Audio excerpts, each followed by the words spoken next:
Aloha, everybody, and welcome back to Doing Hawaii's Talk Sunday with Charles. I am your host. So, today is going to be just a general little talk Sunday. Um, Nothing of any significance to report on.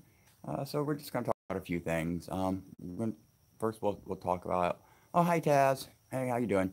Um, let's see. First thing we're going to talk about is hello, Mary from England.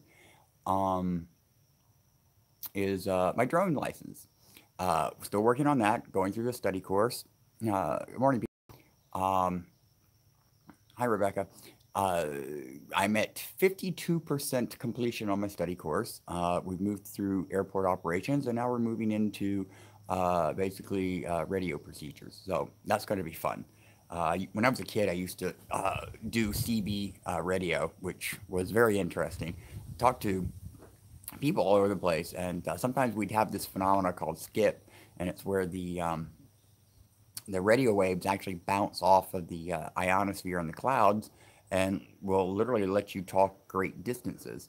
And I remember one time talking to, when I was a kid in Florida, was on the CB one night and I ended up talking to someone in Canada. And I just thought that was the most amazing thing is that without a phone or anything else, I could actually talk for free because, back then long distance, cost. And I was able to talk to free to in Canada, and that was just like one of the biggest highlights of my night that when I was a kid. So that was pretty cool. So I'm looking forward to that in the study course for the drones. Even though I probably won't be using a radio, because where I'm going to be flying, I'm going to be flying around airports or controlled airspaces. Pretty much everything here on the Big Island is either Class E, Class G airspace, except for around the airports.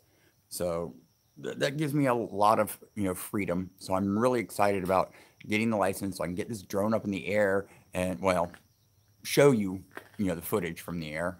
Right now I can't because my channel is monetized. So if I was to put it up here, I'd be violating the FFA regulations and blah blah blah. Commercial content, which is really kind of ridiculous. But hey, I get it. Safety and all that wonderful stuff.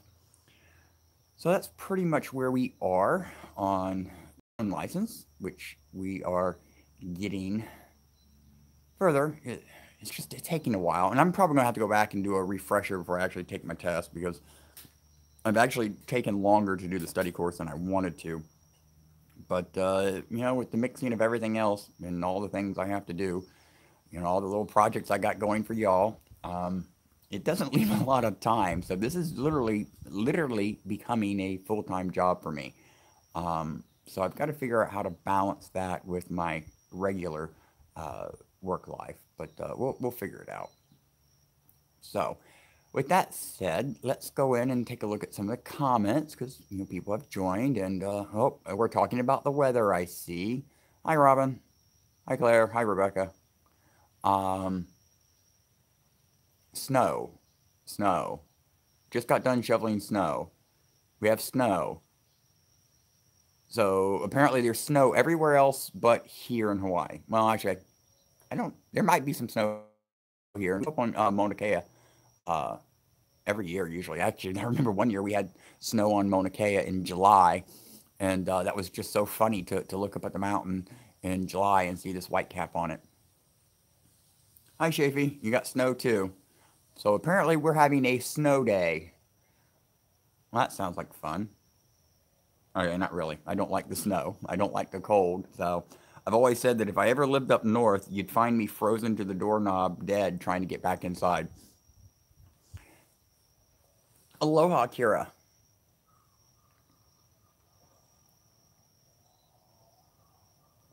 Okay. So we've talked about the drone license and 32 degrees Celsius. That's what? Like 50 something degrees Fahrenheit, I think. I don't know. I need my little temperature degree conversion calculator to do that one. So let's see. What else we're going to talk about? Oh, as someone suggested earlier, we'll talk about food. We all seem to love food. And of course, that plays into one of my videos, cooking videos. And I'm trying to come up with a name for that particular series. And someone suggested in the comments, or in a comment somewhere, I don't remember which video it was on, but they suggested, utilizing Look at That There. So I came up with a alternative suggestion, which they seem to get a kick out of, and that's cooking with that there. And I think that's what I'm going to do with the recipe videos, which I am planning the next one. It's going to be a good one. I've decided I'm going to do the manicotti recipe that I think I've told you all about. So we're going to film that one, and I got some new editing software, so I can synchronize multiple camera angles. And yeah. I know I'm probably trying to get a little fancy here, but hey, it's about learning new stuff, and I'm enjoying it. So we'll probably try to bring those videos up to a little bit of another level, even though I've only done the Parmesan one, of course. But the manicotti is really good. So cooking with that there, basically the idea I'm formulating is we're going to come up with one particular ingredient and figure out what we can make with that there. And in cooking with that there, we're going to do manicotti. So the main ingredient in manicotti is, of course, ricotta cheese. So that particular video is going to be cooking with that there, ricotta cheese. So that should be fun. Yes, Shafee, you heard food. Taz has asked me, am I a seafood eater? Yes, to a certain extent. I do like shrimp and lobster. Not too much into clams or crab. Don't really care for fish in general. However, I do like a good tuna. Salmon is okay if it's cooked right, but salmon's kind of a fatty fish, and that's one thing I don't like about it. So it's really simple. If it has a fishy smell or it tastes fishy, when it comes to seafood, I'm just not going to eat it. So yeah, so manicotti, that's what we're going to be doing next on that one. So that's going to be fun, and it's a real simple recipe. It takes a little while to do. I mean, there's steps involved. Is that what's for dinner tonight? No, that is not what's for dinner tonight. Oh. That's for the cooking with that there video.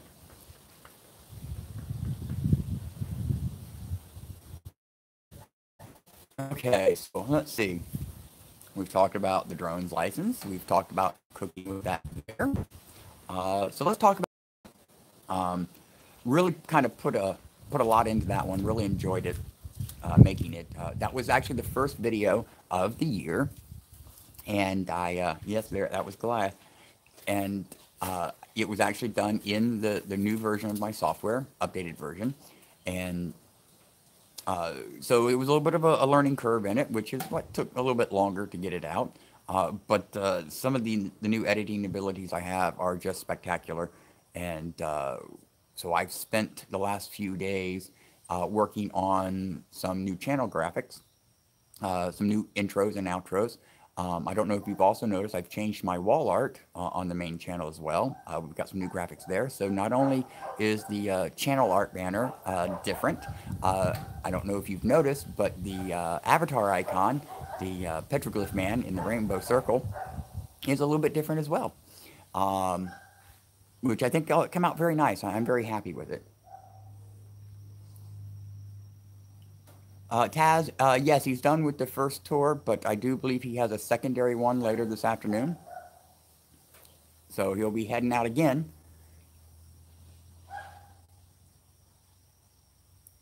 Camille says, don't make anything with Durin. Camille, I don't even know what that is. I think I do.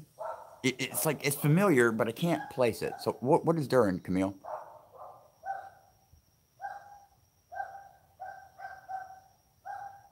Aloha, Jan. Okay.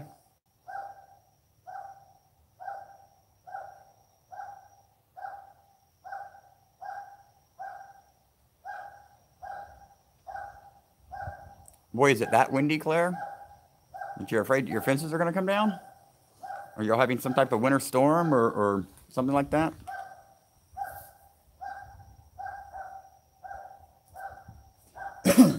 Excuse me. Okay, let's see. What else are we going to talk about? Gosh, there's a super stinky tropical fruit, Durin.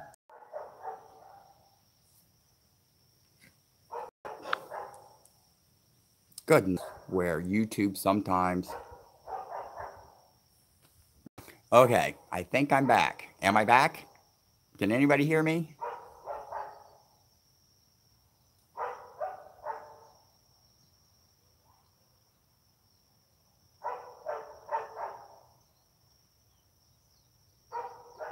Okay, yes, we're back. Signal issues. Like I said, I was in. Well, actually, you probably didn't hear it, but change of view. I'm in the front yard, and signal strength was fine until Scott started walking around the yard. So we're gonna blame him. Aloha, Debbie. So I have no idea where I left off. Well, I should say where y'all left off, since I disconnected. But so I reconnected to a secondary Wi-Fi, so we should be good. I got full signal now. So what was the last thing I was talking about before we started buffering? Put me back on track, people. Oops. Oh, that was the tripod I just hit.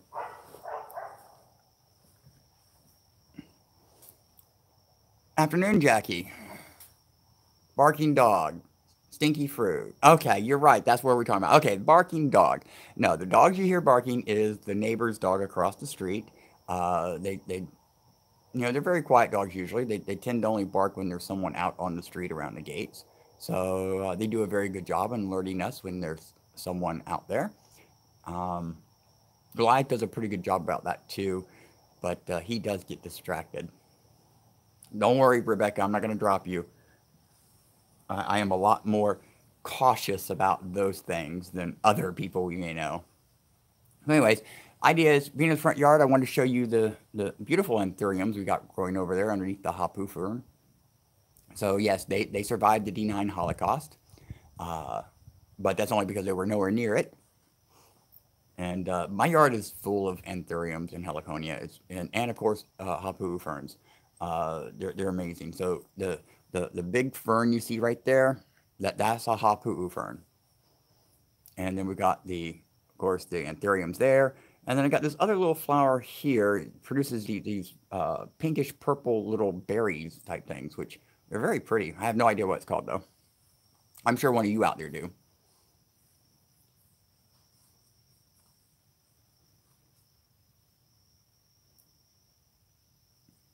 Don't worry about it, Claire. The anthuriums are safe here.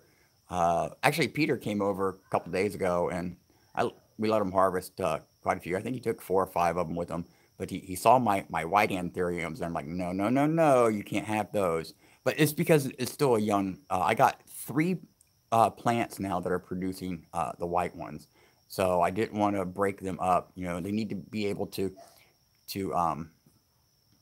to do what plants do best and multiply. And I figured, if the more white ones I have in a group, the more likely they'll produce more white ones. So, Jeremiah, aloha. They look so funny. What looks funny? The anthuriums?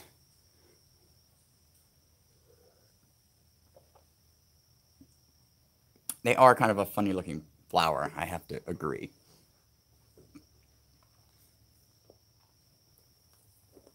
So, so Peter didn't get any of my white anthuriums. But I will give him some, probably another year or two if he still wants them. Once I get about 4 or 5 more plants out of them. Like I said, I don't want to breed or break up the breeding pair, so to speak, because if a white one mixes with a red one, then we get a pink one, and sometimes orange ones. So the more white ones you have clustered together, the more likely they'll produce more white ones. We all know how that works. Kira, actually, yeah, in Florida, I've seen the anthuriums being given as a Valentine flower. They're very shade tolerant, so they do well indoors. At least the ones that I had back in Florida did well indoors.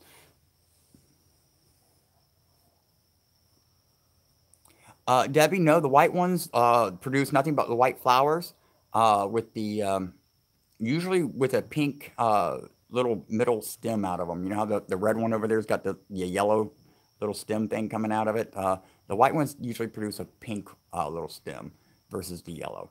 And so, no, the plant only produces white flowers out of it itself.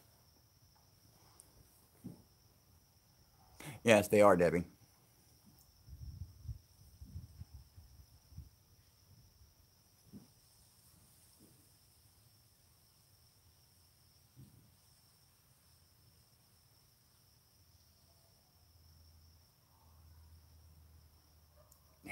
Just so, so, anyways, goodness, I don't really have a lot to talk about today. Like I said earlier in the video, before I guess some of y'all got here, not a lot happening.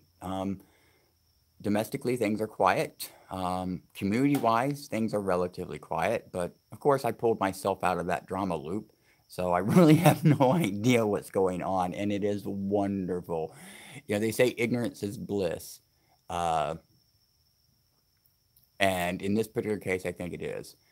Julie, did I discuss the HOA stuff? No, I really haven't discussed anything about that in this stream. I talked about it in my last talk Sunday because I was pulling myself out of that drama. I do know that the HOA, oh, excuse me, they don't like being called an HOA. They're the LCA, Leilani Community Association. And I know they just recently had a meeting, and I did watch that meeting, but nothing really significant out of there. The neighbor's dog just bit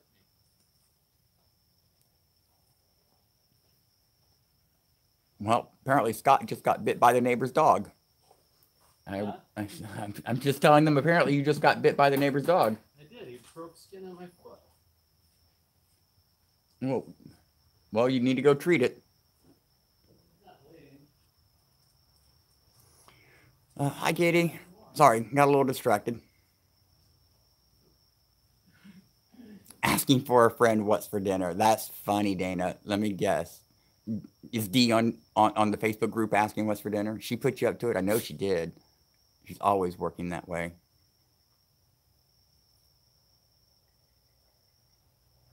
So, so anyways, yeah. As for the LCA, I really don't know much what's going on there, and as they like to say, Section One has no stakes in it, so I'm not going to have any stakes in it, so to speak. Ooh, speaking of steaks, that sounds good. Maybe I'll do that for dinner. Nah, maybe. I don't know. I'm not sure if I feel like cooking tonight. But my housemates get aggravated because I don't cook dinner every night. Even chefs need a couple days off. Hi, Brandy. Um, Scott wants chicken parmesan soon. Did he tell you about that when I made it? I have actually I've only made it a couple times. It's easy to make, but well, it's just having to pound the chicken flat. That's my biggest problem. Uh, too much work. I know it's sad. I love cooking, but if the recipe's way too complicated, I will avoid it. It's like my banana or excuse me banana butter sweet rolls. Those are so good, and I love to eat them. But it takes literally all day to make them because I got to the dough's got to rise and then I got to punch it down and then let it rise again and then punch it down and then roll it out and put the stuff in and roll it up and cut it up. Stick it in the pan, let it rise again, and cook them. And it just, yeah, anything making with bread uh, is time consuming because I love making white bread and dinner rolls and stuff like that too. But it just takes so long. So when I do make it, I want to make a large batch of it and then freeze what I can. So, but eventually, now that I'm going to do some more cooking videos, cooking with that there, uh, then we can we'll do some of those. I'm not quite sure. Yes, Julie, making bread is a lifestyle. Bacon sprouts. I'm not even sure if I want to talk about that one. What are bacon sprouts? And who said that? I bet you it's Kira. It's bacon. It's got to be Kira. Steak wrapped in bacon. bacon with Brussels sprouts. Well, I'm not a big fan of Brussels sprouts. However, I do have a little trick with them. I'll share this with y'all. If you like bacon sprout or bacon sprouts, look at that. Look at that there. You hear what I said? And but if you like Brussels sprouts, I know one of the biggest complaints that a lot of people that do like them say that that they're not cooked well or thoroughly, whatever, that they can be kind of bitter, in the center, heart of them. And you're right, they can be. However, I found a little trick. If when you put them on the stove and put a little bit of water in the pan to sit there and simmer them, to soften them up, etc. Add a little bit of lemon juice to the water. The lemon juice being sour will actually uh, uh, counteract the bitter of the Brussels sprouts. And I mean, they won't come out, sour, but they don't come out bitter either. It's kind of like a happy medium between, the sour and the bitter. But whatever it does or however it does it, it works pretty well. Recently had a house guest over, and actually it was Thanksgiving, and I made Brussels sprouts. I don't eat them. Dee don't eat them, but Scott and the other house guests did, and the house guest said that was amazing. They were the best Brussels sprouts he's ever had, and he doesn't really care for them that much because of that bitterness. Yes, Julie, they will get sweet if you bake them at high heat. You're converting that starch into sugar. Well, Kira, if you ever come visit here, you'll never have to eat Brussels sprouts unless you want to, because I don't like them. Even though I can make them good, I don't like them. It's actually kind of funny, is I can make a lot of vegetables really good, very tasty, but I won't eat most of them. I'm not a big veggie person. I'm a carnivore. I love my steak and my ham and my chicken and my turkey, but I don't do lamb or anything like that. I'm not into venison. I'm not into any gamey meats.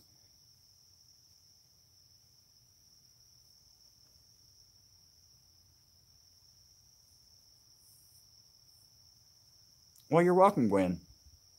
Hey, it's always worth trying something new. You never know what you might discover. Julie, I am a Southern boy. Give me my steak and potatoes. That pot roast I made the other day, wonderful. It was amazing, and we had some whipped mashed potatoes with it, with a little bit of Havarti cheese in it. To Because Havarti cheese isn't a very strong flavored cheese, but it's very creamy. So add a little bit of Havarti and Parmesan and a little bit of pepper to your your mashed potatoes, and it it'll take mashed potatoes to a whole new level. Because there's nothing better than potatoes with cheese and gravy. I don't know what it is about those three items, but you put them together, and they are fantastic.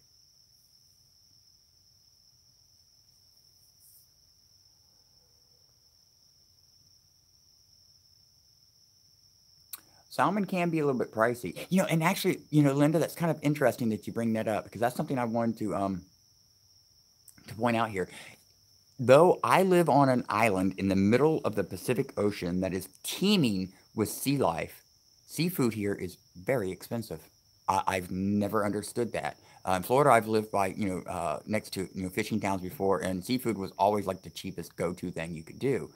So you would expect here in Hawaii, that would be about the same thing. I mean, everybody fishes here, lobster and, and shrimp and fish and blah, blah, blah. But no, it's still kind of pricey here, surprisingly enough. And I have absolutely no idea why.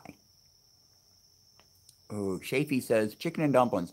Chicken and dumplings is a good thing. However, I'm not a big fan of the traditional dumpling. The more denser one that's actually cooked under, the broth. I actually do mine a little bit different. I basically, instead of boiling my chicken, I actually fry the chicken up, cut the chicken up in cubes, fry it up first, give it some brown, some color. It adds flavor. And then I'll add my broth, usually which is a chicken broth, etc. And but before I do that, of course, I add a little bit of flour to the fried chicken in the oil to create a roux. But a weak roux, because you don't want gravy in your chicken and dumplings, but you do want it a little bit thicker. And then, of course, I take the dumplings and I kind of make them more like a biscuit type of recipe. And but I'll add a little bit of onion powder and a sprinkle of pepper to the dough first, and then of course drop them by just rounded balls on top of the stew. Let them sit there and simmer for about 10 minutes, and then cover it and let it simmer for another 10 minutes. And then once it's done, the last thing I do is take just a sprinkle of salt across the top, and actually a little bit of Parmesan cheese. It's just to add a little bit more flavor to the dumpling part, and it is so good.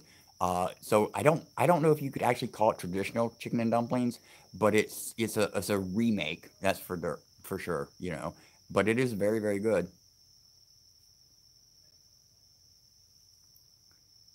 Boy, I apologize. I get talking about food and I totally forget to look at the comments, see what y'all are saying about it.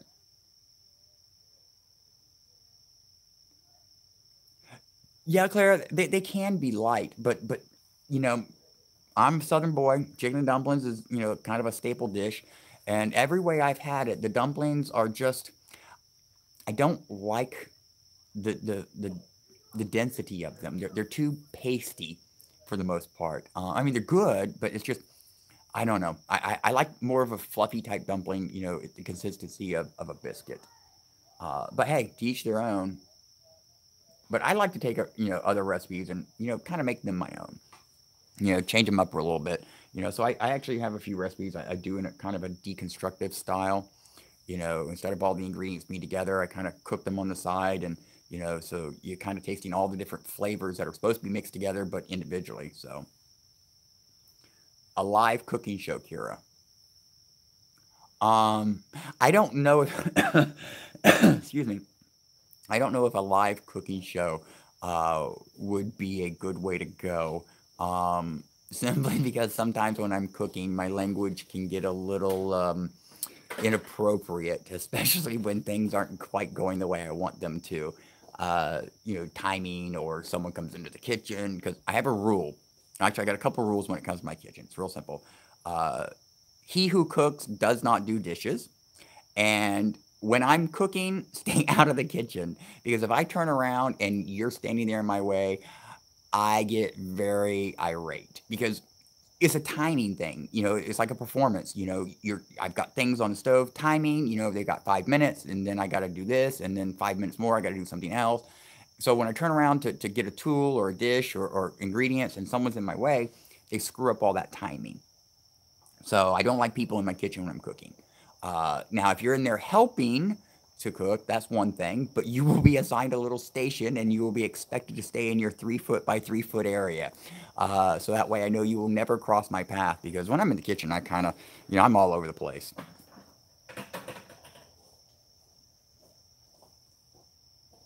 I am a true cook, Gwen.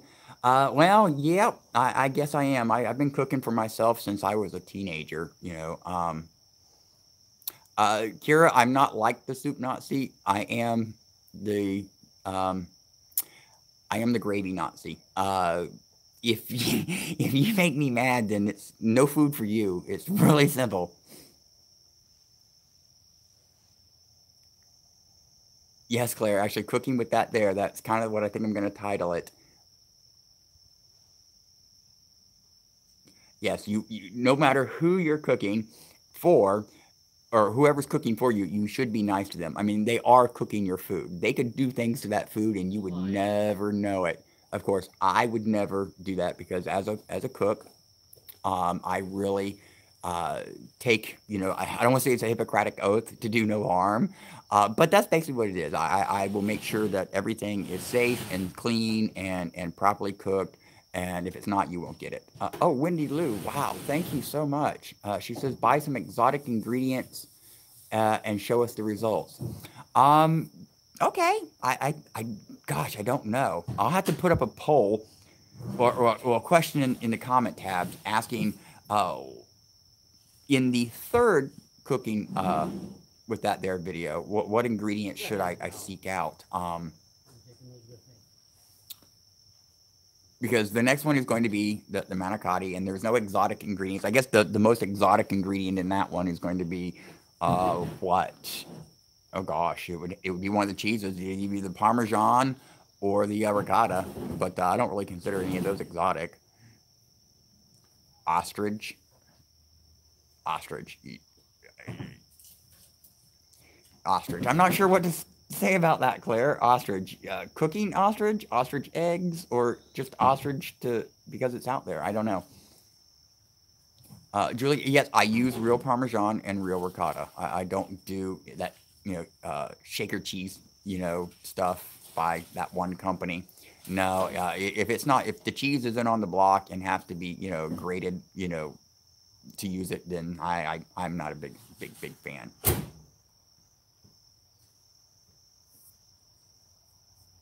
Ostrich is like liver. Oh, well, if that be the case, Claire, it'll never happen. I do not like liver. Michael says alligator. Now, actually, I have had alligator tail, and it was a little gamey, but it tastes like chicken. But I wasn't a big fan of it. Now, I have had an ostrich egg omelet before, and I will never do that again. It was not very appealing or appetizing for me on any level. I'm not sure what it was. I have no point of reference to describe its flavor to me, other than I did not like it. And that's good enough for me.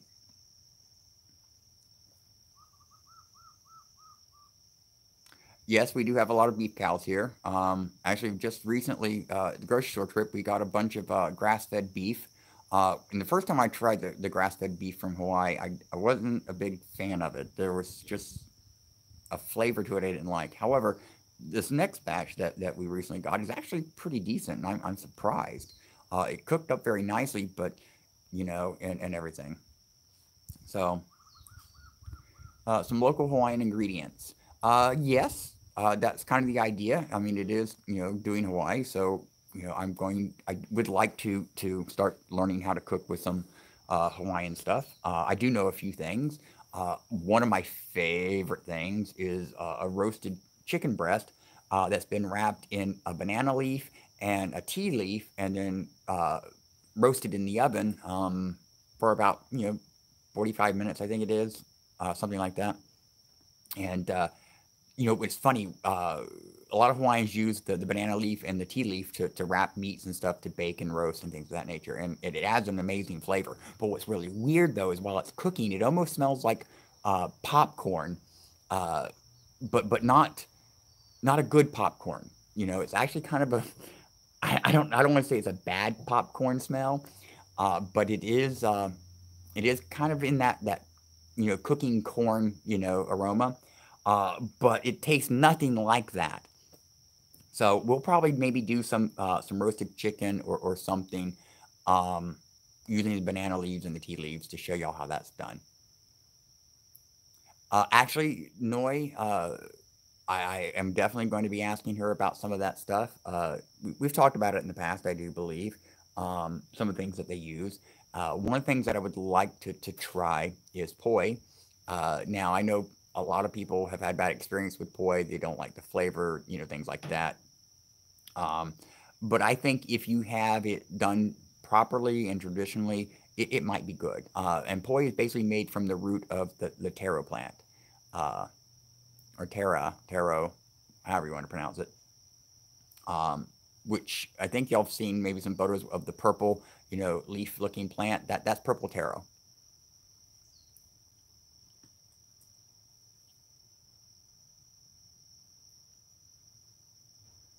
Uh, Mary, yeah, the banana leaves. It take it's from my experience with cooking with the banana leaves and the tea leaves when I have, it's pretty much like putting your the meat in the pan and wrapping it up in tin foil, to lock in all the stuff, or when people use the cooking bags, to roast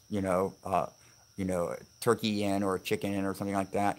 So I think the tea leaves and the banana leaves basically work in the same concept, except for it's actually wrapped physically around the meat, which I think is even better, because it keeps everything all nice and locked in, and it's just so good. Claire, yes, poi is basically where you take the taro root and you will sit there and pound it, and grind it down into a paste, and it's kind of a pastel purple color when it's done, and then you can dry it and make basically a powder out of it, and it'll act like instant potatoes when you add water to it, or so. but like I said, I don't know a lot about it. I will have to get with Noi next door, and I'm sure she can fill me in, and I will then turn around and fill all of y'all in with it. But I have no idea what poi would be used to cook with. I don't think it's actually a cooking ingredient. I think it's mostly just like a side dish or something. But we'll find out. So, and also just a quick reminder, if you haven't hit that like button yet, go ahead and do so. I really appreciate it. And if you're new to the channel and haven't subscribed, click that subscribe button. And don't forget the bell icon if you want notifications. Well, some notifications. Well, all notifications. I don't know. You know how to work this stuff, so I'm sure y'all be good. So, okay, get that out of the way. Originally, poi is fermented taro. Okay. We're learning something new every day. And the fact that it's fermented means I probably would not like it.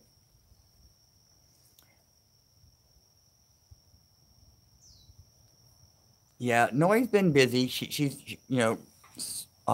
gotten back to work now, and so she's still watching the videos. I talked to her yesterday or day before yesterday, and she had so she chimes in and she watches some of the stuff. But she's been real busy lately too, so she hasn't been as available as like she was during the eruption. But during the eruption, we were all available because we had nothing to do and nowhere to go other than sit here and wait to see what happened next.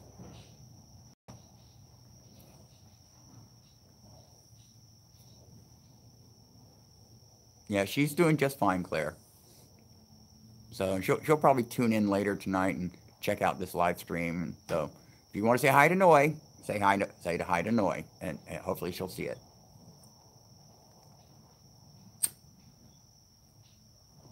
So okay, boy, food seems to always come down to food, doesn't it? Um, so let's move past the food, shall we? Let's see. Oh, I'm getting ready to do some work on my Jeep, uh, getting that front left caliper replaced, and a few other little things I'm going to tweak out on it because I want to get back out into the island and start seeing some stuff and showing y'all some stuff. But I've been kind of mostly holding off on that, trying to get my drone pilot's license done because if I'm going to go out and spend an hour driving out somewhere to film it for y'all, I really want to give y'all the best views I can possibly give. And now ground view level can be extremely amazing and entertaining, but to get a bird's eye view, from the same locations makes all the difference. Taz, yeah, that's one of the subjects I don't want to talk about. I'm not doing very good at all. There's been absolutely no change in my nicotine intake, though I am still working. And actually, I've been talking to one of my subscribers that reached out to me, and they've shared some. Actually, quite a few of y'all actually have shared, ways that y'all have quit that work for y'all, and so we're kind of trying to put all that together, and maybe I can come up with something that'll work for me. So we're back to the point now where we're going to go back and we're going to try some older methods of quitting and see that maybe if the passing of years have made a difference in those particular things, and maybe they'll work now whereas they didn't before. But it's possibly they didn't work before because I didn't really want to quit, even though I tried to convince myself I did. But I'm at that point now where I do want to quit. I am tired of wasting time with it because it takes about 6 to 7 minutes to smoke a cigarette, and if you smoke 20 a day, which is a pack, then we're looking at 160 minutes, 170 minutes, something like that a day. That's literally just being thrown away, and that's a lot of time to be wasting. And none of I'm not getting any younger, and some of y'all aren't getting any younger. So 170 minutes a day, that's a lot of time. And then of course you add in the cost, which is ridiculous here. Um, it's just that there's no reason to continue. And even though I may not necessarily want to stop, because I'm sure everybody hears, oh, I enjoy smoking, and yes, on some level I do. I can't deny it. But it's expensive, it's inconvenient, and I really kind of believe that it's just another one of those little vices that I need to cast away out of my life. The sooner the better. So I may not want to quit, but I know it's the best idea, and that right there alone is empowering me. Uh, I think I learned to like smoking is why I enjoy it. And I think it's why a lot of people that smoke and say they like it is because they learned to like it. Because I remember the very first time I smoked a cigarette, oh, it was horrible, it was nasty, it made me cough. Why did I continue? Boy, that's a long story. So we won't go in that story, but let's just say hormones were involved, obviously. Linda, yes, I have actually tried e-cigs in the past, but it was just like, sucking on air. I mean, it really didn't do anything. I still had the cigarette craving, and I wanted a cigarette, and it was the actual cigarette itself that made, the craving go away, not the e-cig. So I don't know what that's about. However, though, I'm going to give them another shot. This is one thing that me, one of y'all, have been discussing, and so we're gonna give the e-cig another shot. Yes, Dana, that was a dove. Um, what is that noise from? Oh, yes, it's the doves. They're out there somewhere. So, um, yeah, e-cigs, they're not a healthy alternative, obviously. Anytime you're taking any type of chemical into your body, I mean, there's obviously going to be issues. Mary, yes, I smoke basically a pack a day. I have been at a pack a day for many, many years. And I refuse to smoke anything more. Claire, yeah, the nicotine chewing gum, I can't chew that stuff. It literally it tears up my mouth. It gives me sores in my mouth and little ulcers. So no, I can't use that stuff. I've tried that though.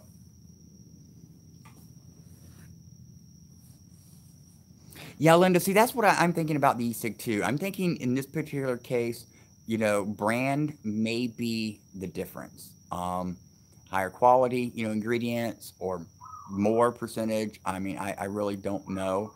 Uh, but what I'm about to try with the e-cigs is a different brand that I've never tried before.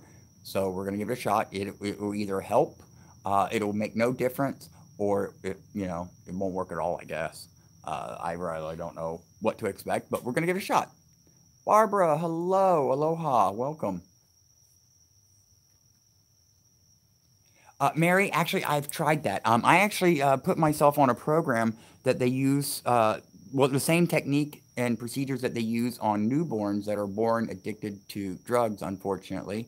The parents, or the mother, being, addicted to the drugs and ends up getting pregnant and can't quit the drugs, ends up giving birth to, a baby that has the same addiction, obviously. And the way that they do that is they wean the baby off of the drugs by giving the same drug to the infant, which I mean it sounds counterproductive, but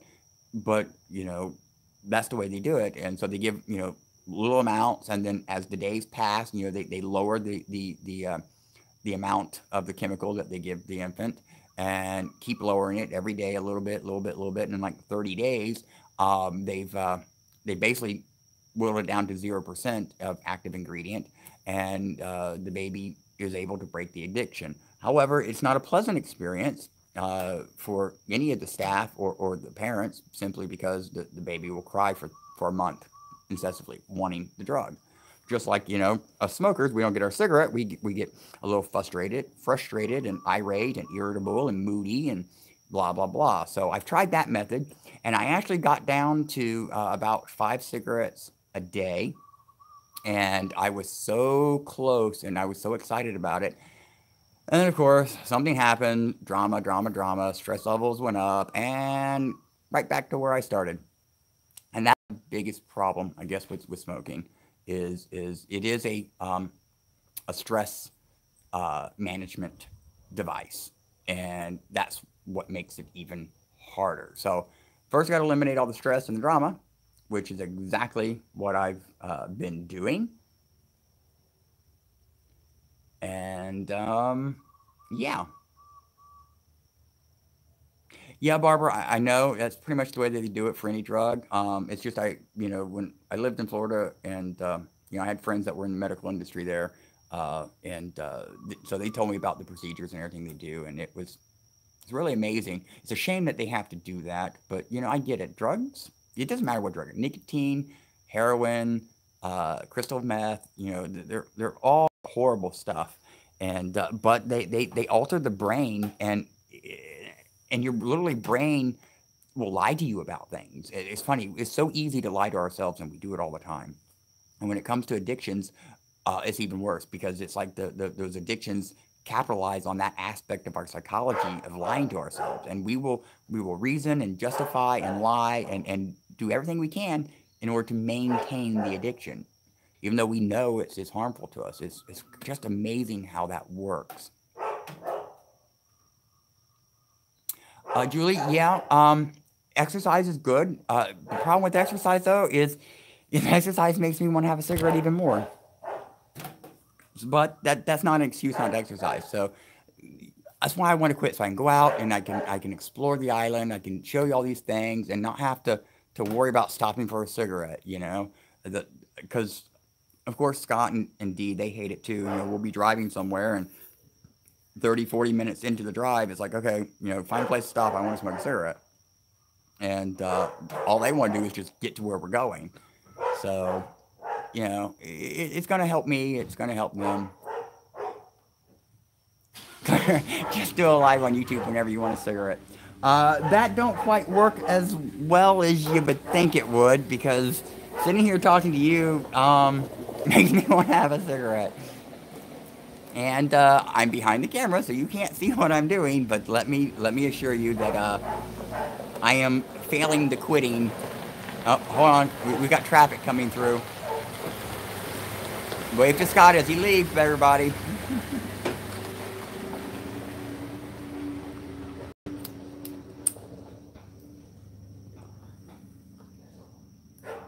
Yeah, so, and it has nothing to, when I sit and I talk on the phone, I like to smoke a lot too. I don't know why.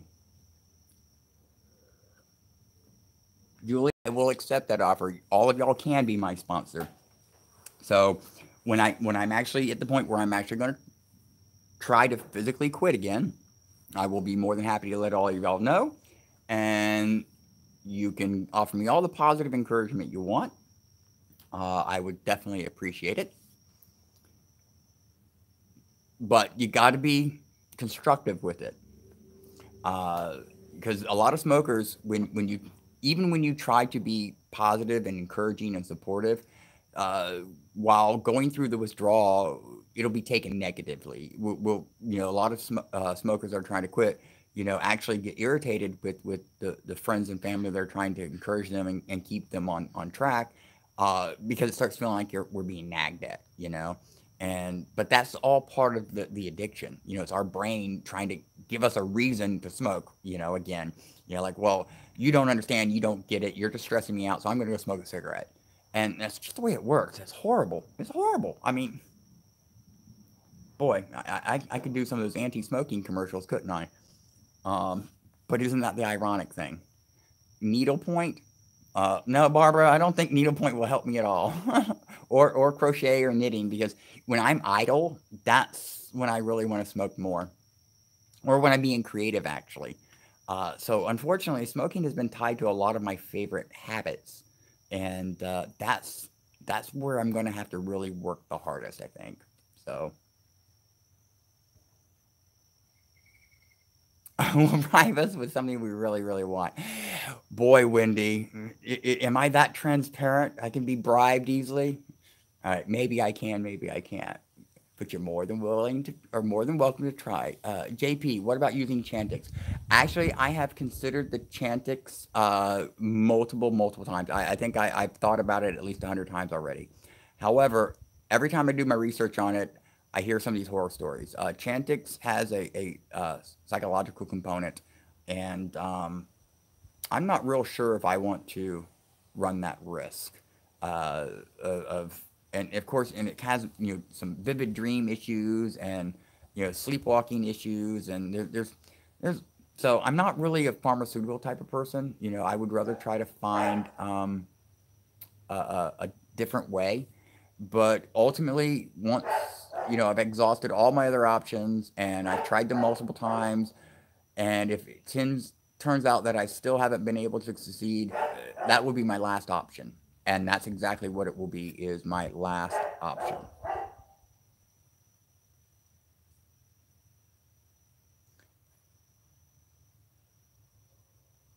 Taz, yes, I actually do smoke when I make my videos, which is actually kind of frustrating because I'm so into to the editing and what I'm trying to accomplish, and then all of a sudden that craving pops up, and I try to ignore it, and but then I get distracted, and then I can't focus on making the video, so I have to get up, go smoke a cigarette, and then come back and pick up where I left off. So I'm good for another half hour, 45 minutes or so. Hypnosis. Mary, I've thought about the hypnosis too, but I'm not very suggestible in that respect.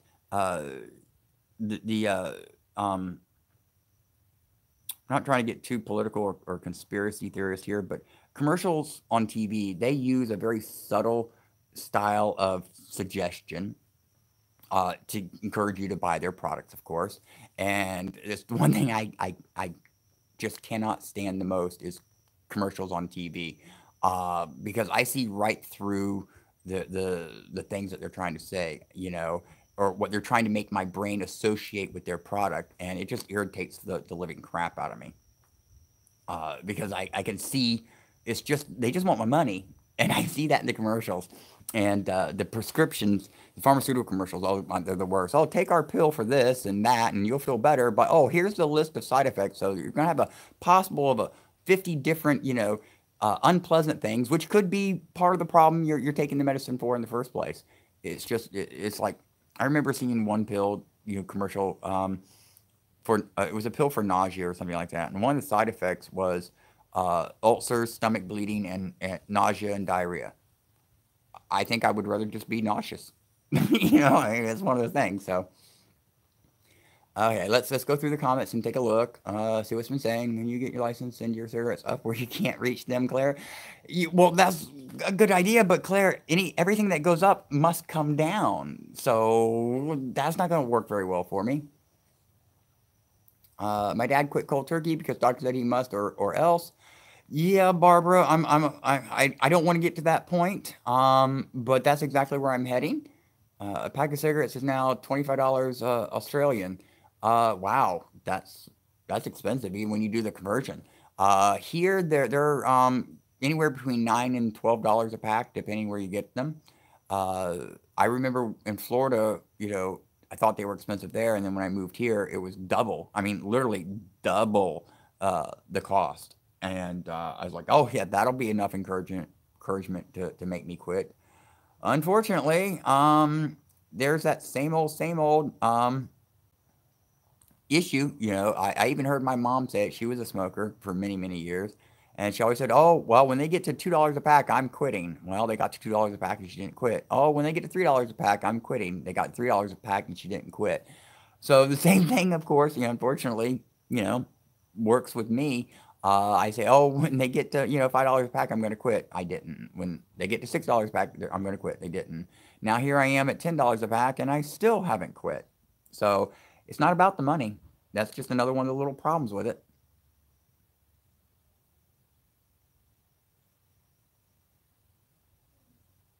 So I'm just going through the comments. Auntie Cece, aloha.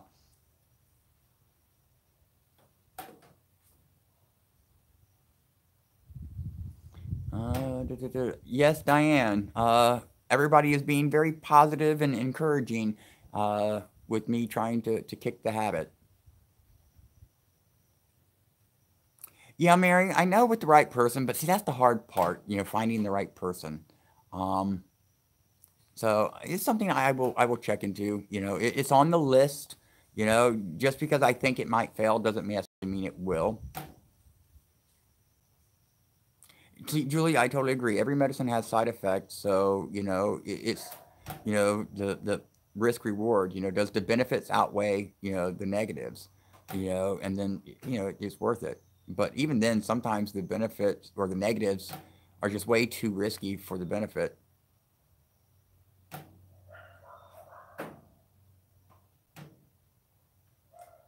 Hi, Nancy. Yeah, see, I've heard that from people too, that hypnosis did work for them, but it took a couple times, in order for, I guess it to take or whatever. So I'm going to look into that as well. But so we'll see. I'll keep y'all posted. Taz, yeah, see, that's it. With hypnosis, it's something you got to really want. And when it comes to hypnosis, I'm a little skeptical. I always have been.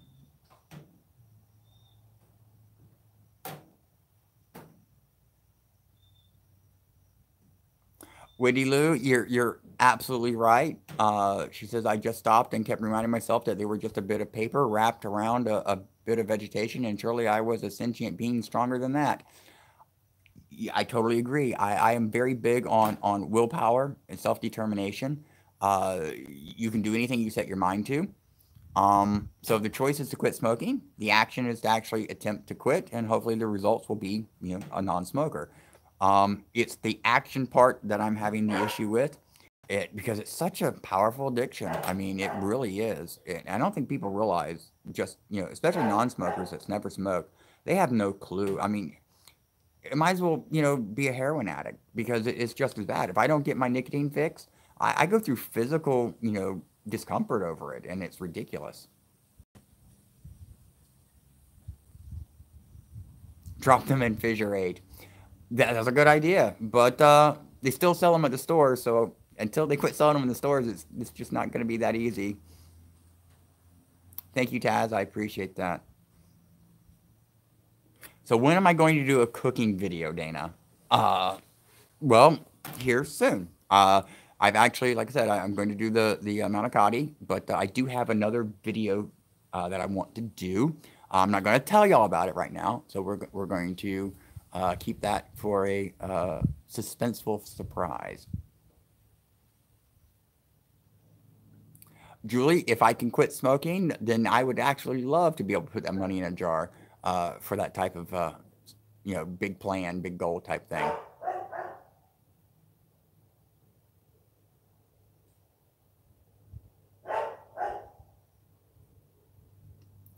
Barb, yeah, I've, one time I tried to quit doing that, or I tried to do that, carrying little, hard candies with me, whatever, but um, it didn't work because with my sweets, I kind of like to have a cigarette too.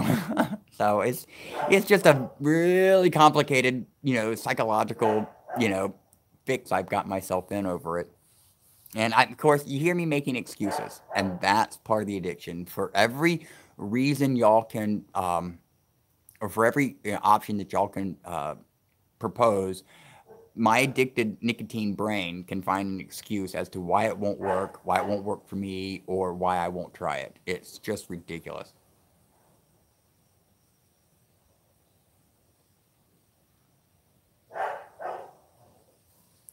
Kira is possible. There are some things here, cheaper here than in other places. But food wise, Hawaii is about 20 to 22% more expensive than on the mainland when it comes to things like that. Especially our energy cost here is it's just outrageous, which is why we have a lot of solar.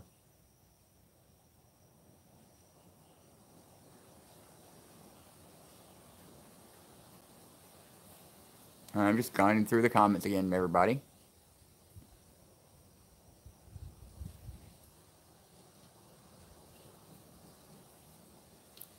Boy, while I was scrolling through them, sure a lot of them popped in there.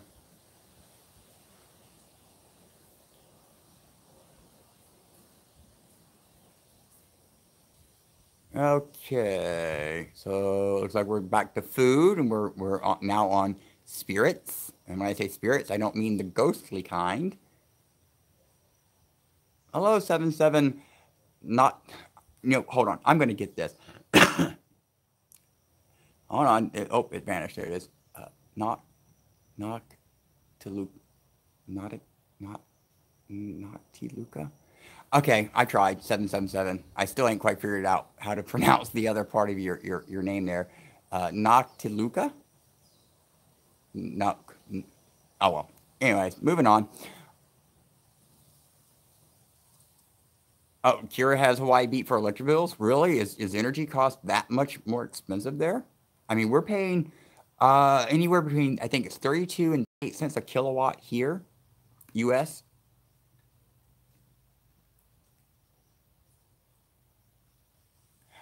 You know, 84668 Ohio. Actually, it's kind of funny you mentioned that. I actually do have a guitar. I have a Fender Splattercaster. It's actually a Fender Stratocaster, but it's been tie dyed paint wise, and it's just so cool. And I've tried to learn how to play it, and you know, I got my chords and stuff like that, but my fingers, I don't know what it is. My fingers don't press the strings right on the frets. So I'm always getting an oddly um, resonating tone. I don't know what it is. Carol Ann, you're correct. You're absolutely correct. I just gotta want it more, you know, to quit than I do to smoke, and I'll find my way.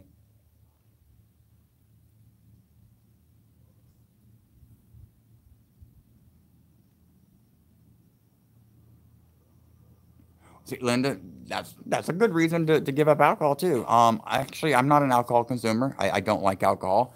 When I was younger, I did drink, but believe it or not, okay. So here's my story. Um, when I was younger, I started drinking. I don't want to say heavily, but very socially when I was about 18, which of course was illegal for me because the legal drinking age in the U.S. right now is 21, and so back at that time period, it was still 21, so I was drinking illegally, and my 21st birthday come up, which of course would make it completely legal. I went out. I had a fantastic time, according to everybody I was with. I don't remember anything other than getting in the limo and leaving.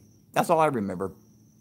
And but apparently, according to everybody I was with, all my friends, they said I had the most amazing, you know, birthday party that I've ever had in my entire life. Don't remember not one bit of it.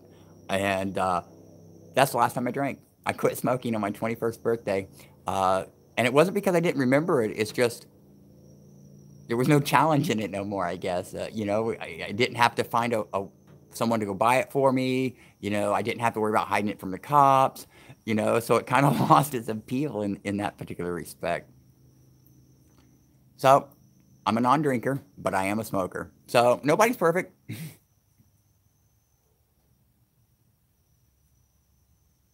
Oh, Alex, don't worry about it. They're not ganging up on me. They're being supportive.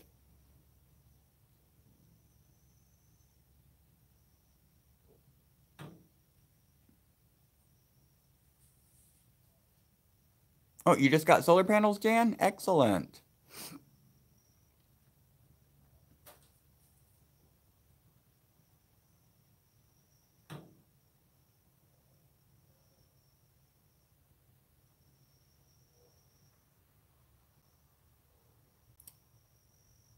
Wendy, you're right, but I don't think I'm really beating myself up about it.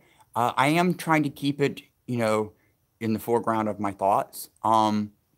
It's because the more I think about it, the more frustrated I get with myself, and when I get frustrated with myself, it really motivates me to do something about it.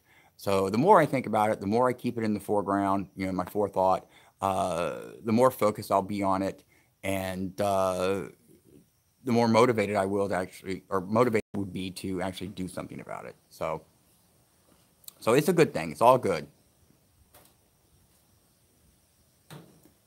Thank you, Kira. I appreciate that. Everyone does have their quirks, man. No judgment from me on anybody about any of that stuff. You know, it is life. But so now you know I'm not a drinker, and now you know why I'm not a drinker, and it's because it's legal. I know that sounds kind of bad, don't it? But it's true. It's true. You know, I've had a few drinks, you know, here and there since then. Um, but nothing of any significance actually. And I don't like beer. I don't like wine at all. If I'm going to do any drinking, it's going to be a mixed drink, and it's most likely going to be a Long Island iced tea. That's my favorite mixed drink. Now, if I'm doing shots, Oh, that would have to be the tequila. I do like my tequila.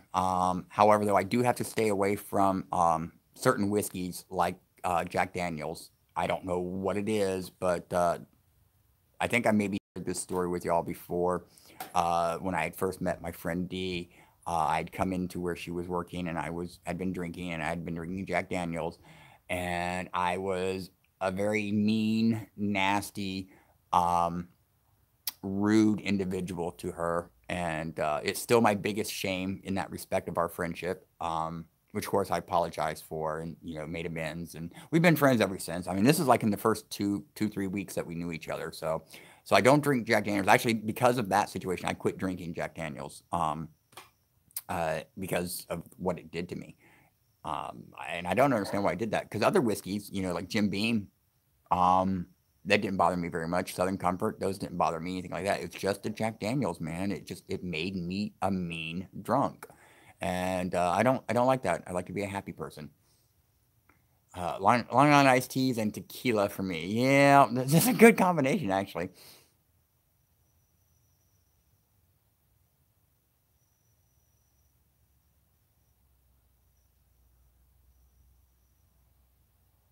Hi, Marine. Wow, 45 years. Um, well, cool. So then you kind of know exactly where I'm coming from in that. Because I've been smoking now. Let's see. I don't want to give away my age, so we'll say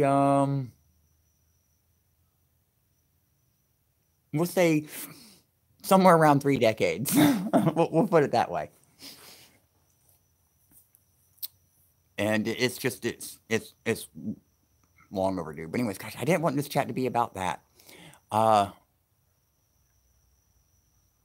Rebecca, I haven't either actually. I think the last taste of alcohol I had was when I was living in Florida and I was on a cruise ship down in the Caribbean. I think it was the night that I was heading down to St. Thomas. That morning we were supposed to arrive in port, and I was in the casino talking to one of the staff because that's one thing I love doing on the cruise ships is I spent more time getting to know the staff of the cruise ship than I did the other guests because the staff had stories. They had good stories, especially about all the people that on the cruise ship. It was amazing listening to some of their stories and the things that they have seen and encountered and had to deal with. Um, Best reality TV show there is cruise ship. But anyways, uh, so I'm sitting there talking to the bartender, one of my buddies. Actually, I know this bartender from other cruises because every time I'd take a new cruise, they would ship or they would change ships occasionally based on their contracts and stuff. So I was always running into, the same staff on different. Oh, wow. Okay. Sorry about that. I was buffering too, it looked like. And it's funny too. There was a truck going down the road. So weird how something like that. It must be signal reflection or something. But I got full Wi-Fi strength. So anyway, so I apologize. Hopefully we're back now. It says I'm back. But so anyways, short. Make the long story short. They basically had made a drink for somebody, and that person decided they didn't want it, so they gave it to me.